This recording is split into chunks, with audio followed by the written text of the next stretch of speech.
ich komme. Herein, herein, o Freunde, was ich leiden muss von diesem ehrvergessenen Weibe. So habt ihr ihn gefunden, Nachbar? Noch nicht.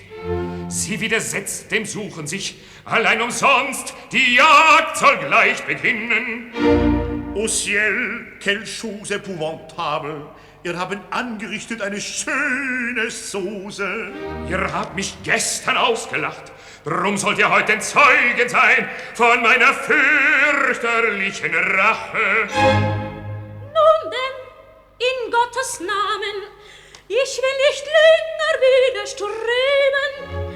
Durchsucht das Haus, ich unterwerfe mich.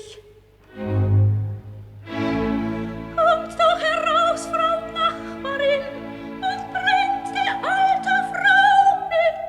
Mein Mann will in das Zimmer nicht. Was für eine alte Frau? Die Muhme unserer Magd ist's, die dicke Frau aus Brentford.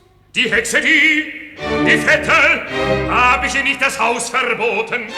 Ich bitte